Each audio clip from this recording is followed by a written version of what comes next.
السلام عليكم، مرحبا بكم، إن شاء الله تكونوا بخير. اليوم جيتكم بوصفة جديدة عبارة على تكتوكة الباذنجان. الباذنجان متوفر في الصيف، هو والطوماطيش والبصل. اليوم حبيت ندير لكم أكلة صيفية اقتصادية وتقدر أي وحدة طيبها، وتكون بنينة بزاف. إن شاء الله تنال إعجابكم. هيا يلا نبداو على بركة الله. آه، ناخدو الطنجرة تاعنا ولا المقلاة كيما حبيتي، حطي فيها كمية من الزيت، وجيبي زوج حبات بصل قطعيهم على شكل كيما نقطعو تاع التكتوكة، ونحطوهم في هذاك الزيت وندبلوهم ونخليهم حتى يدبالوا مليح.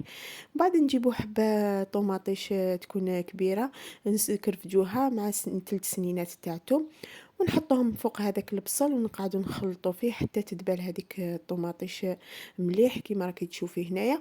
ومن بعد نزيدو عليها كمية من الفلفل العكري ونص مغرفة طوماطيش باش تمد لنا التحميرة الشابة لهذيك التكتوكة وتبان حمرا، باش تجي مليحة. غير تشوفي هذيك التكتوكة بدات طيب، يعني نطيبوها تكتوكة عادي كيما اي تكتوكة اللي مولفين نطيبوها. كي غير تشوفيها بدات طيب، وبدات تعقد، نحطو لها قليل من الملح. الملح نورمالمون نحطو من قبل، نسيتو معليش. غير طيب التكتوكة كيما راكي تشوفي. نجيبو الباذنجان باش ما يشربلكش الزيت كي تقليه. قطعيه، غسليه وقطعيه قطع مربعات، وحطيه حوالي نصف ساعة قبل ما تقليه باش يخرج كاع الماء هذاك اللي فيه كي تقليه، ما يشربلكش كاع الزيت.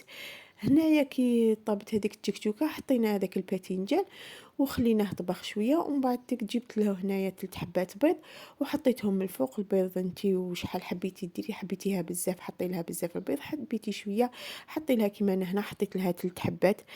كي تخلي تحطي هذاك 3 حبات تاع البيض من الفوق خليهم ينشفوا كيما هكذا كيما كتشوفي. المنظر تاعها يشهي، بنينه ما شاء الله، مع المطلوع ولا مع الكسره يعني تجي بنينه. كي كملتها أنا حطيتها لك هنا في صحن التقديم. تكتوكة صيفية اقتصادية، سهلة التحضير، تحضريها في نصف ساعة تكون وجدت لك في زمان الصيف. هذه هي المأكولات اللي الرائجة دايما. واللي عجبو هذا لا فيديو وهذه التكتوكة ما عليها انها غير تفعيل الجرس وتشترك في القناة تاعي. وإن شاء الله بالصحة والهنا، والسلام عليكم ورحمة الله تعالى وبركاته، في وصفة أخرى إن شاء الله.